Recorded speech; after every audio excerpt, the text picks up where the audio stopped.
Halo teman-teman, ketemu lagi dengan saya Bayu 78 Farm Jogja. Kali ini saya coba jawab beberapa pertanyaan dari teman-teman, terkhusus mereka yang saat ini sedang berkarya di luar negeri dan mereka yang sedang berkarya di dalam negeri.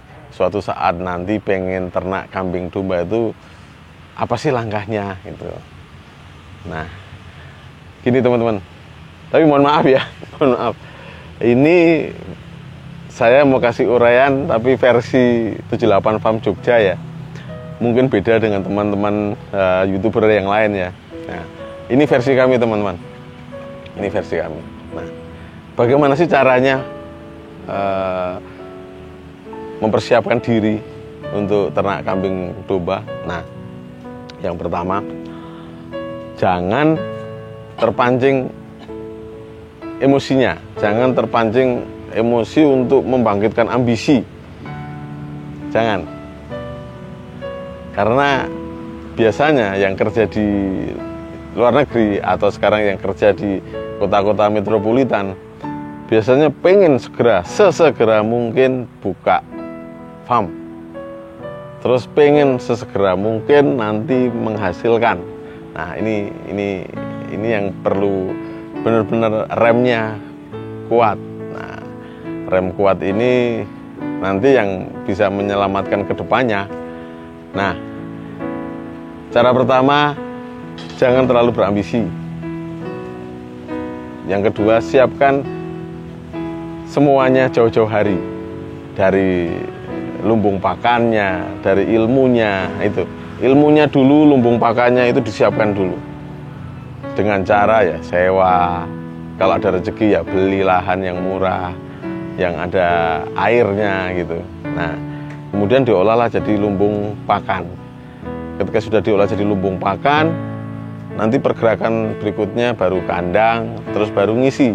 Ngisi aja sedikit, jangan terlalu banyak-banyak. Yang penting sudah aktivitasnya sudah bergerak, Artinya peternakannya sudah jalan. Nah, sambil nunggu rekan-rekan nanti ya balik kampung, baik yang di luar maupun di metropolitan balik kampung, artinya bisa 100% fokus membesarkan. Nah, tema utamanya adalah memulai dulu dengan skala kecil. Yang penting jalurnya, rutenya benar. Nah, itu yang penting. Terus jangan terus pengen wah bagaimana langsung untung cepat besar. Ya sebenarnya manusiawi ya, cuman kadang-kadang sisi manusiawinya itu sering menjerumuskan. Kadang-kadang teman-teman terus usil tuh tangannya, jarinya tuh usil, terus ngetiknya cara penggemukan kambing domba. Akhirnya ketemulah produk-produk yang dijual orang-orang itu, produk-produk probiotik yang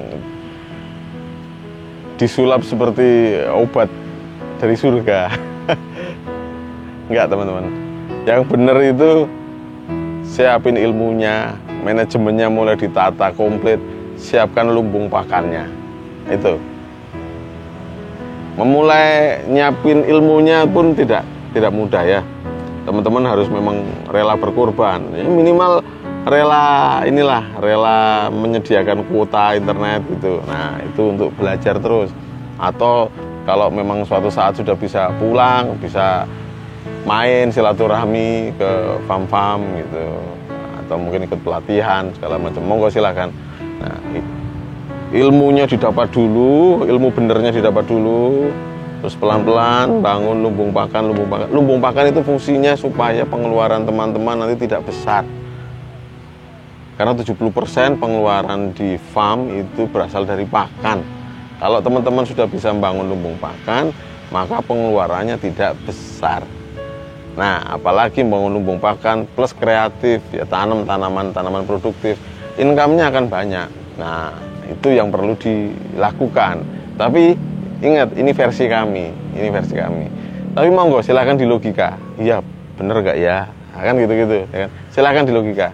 Karena ini saya cuma jawab beberapa pertanyaan saja yang memang ternyata dari teman-teman yang posisinya masih ada di luar negeri atau mereka yang masih ngantor di kota-kota besar dan suatu saat pengen punya usaha peternakan di kampung. Nah, ingat teman-teman, usaha peternakan nanti tidak boleh berdiri sendiri ya. Jadi harus yang nyupport utamanya itu malah pertanian, perkebunan, peternakan. Nanti bisa dikombinasi lagi ke perikanan. Nah, pertanian, perkebunan, peternakan, perikanan. Komplit, malah punya bisnis macam-macam nanti. Ya, punya bisnis kebun buah, kebun sayur, punya bisnis kambing domba, punya usaha ikan. Nah, itu yang dari awal mulai dipersiapkan, dibangun pelan-pelan. Nah, oke teman-teman, memang tidak bisa instan ya, nggak bisa serta-merta wah gini-gini, nggak, karena tentu saja kadang-kadang hambatan terbesarnya itu adalah anggota keluarga. Itu hambatan terbesar kadang-kadang. Jadi ketika teman-teman itu punya ide seperti ini, tapi nanti yang di rumah, wah nggak usah aneh-aneh, masa habis dari kerja di Jepang, di Korea, di Arab gitu, pulang kok mau ternak kambing. Nah, jadi kadang-kadang yang di rumah itu sudah mensejajarkan pekerjaannya itu udah kayak bumi dan langit gitu, bahwa usaha pertanian, perkebunan, peternakan ini tuh usaha yang rendahan. Nah, ini yang perlu di-upgrade terus, ini yang perlu dikomunikasikan terus dengan orang rumah, sehingga nanti akan ketemu satu tim yang memang kuat. Nah, teman-teman lah jadi leadernya, jadi yang selalu memberi inspirasi, selalu jadi mengeluarkan banyak-banyak ide produktif ya. Nah, nanti yang di rumah, timnya ini yang eksekutornya. Oh ya, sekarang tanam pepaya, sekarang tanam pisang. Oh yuk, ini pakannya udah mulai banyak, beli indukan. Oh, mulai bunting, mulai melahirkan. Oh, nambah kandang, kan gitu. Jadi semua itu ada prosesnya. Jadi pikir saya lebih baik progresnya seperti ini. Jangan seperti ini langsung bilak gitu, jangan. Pelan-pelan saja, pelan-pelan pasti, dan yang jelas duitnya itu setiap mau pengeluaran selalu dipertimbangkan. Jangan tergoda, wah tiba-tiba bikin kandang besar, ngisi banyak, beli pakan gitu. Nah, itu 70% teman-teman. 70% biaya farm itu dari pakan. Nah, kalau 70% itu dari pakan, tinggal teman-teman tuh milih mau swasembada sehingga ngurangi angka 70% itu nanti jadi 20 atau 10 atau lebih kecil lagi. Itu pilihan pertama. Atau pilihan kedua, teman-teman merem, udah beli pakan aja. Nah, cuman ketika beli pakan aja, padahal teman-teman itu masih tahap awal, itu nanti yang berasa sekali di cash flow-nya, perputaran uangnya. Duitnya belum ini, kok pengeluarannya sudah banyak kan gitu. Belum bisa punya link jualan, tapi pengeluarannya jalan terus. Nah, itu yang teman-teman harus banyak-banyak perhatikan lah. Nah, ini sekedar sharing aja ya teman-teman. Monggo kalau memang bermanfaat, monggo silahkan diterapkan. Tapi kalau sekiranya enggak, ya mohon maaf lah kami sekedar nanti, soalnya kalau saya jawab di kolom komentar nanti nggak muat ya kan, saking banyaknya. Jadi mending dibuatkan video saja. Nah, teman-teman, jangan lupa kampung halaman pun harus dibangun. Jangan pernah pesimis. Punya usaha di kampung halaman hasilnya kecil, jangan pernah pesimis. Hasilnya besar. Yang penting sistemnya jadi dulu. Teman-teman nanti punya bisnis di kampung halaman pun nanti hasilnya luar biasa kok. Nah, apalagi uang yang didapat dari bekerja di luar negeri ataupun bekerja di kota metropolitan, itu nanti bisa bertambah besar nilai uangnya. Nah, ini kan yang diharapkan. Jangan sampai teman-teman sekedar coba ya habis 50 juta teman-teman.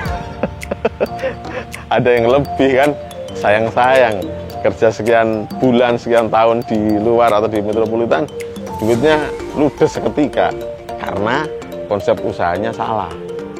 Nah itu, konsep usahanya salah. Itu yang harus benar-benar diperhatikan. Semoga tidak hanya beraction ria itu karena ambisi, tapi karena memang penuh dengan dasar pemikiran logika. Gitu ya teman-teman. Terima kasih sudah menyaksikan video-video kami. Jangan lupa support kami dengan cara share, like, komen, subscribe, nyalakan tombol loncengnya supaya tidak ketinggalan video-video kami berikutnya. Terima kasih, semangat selalu.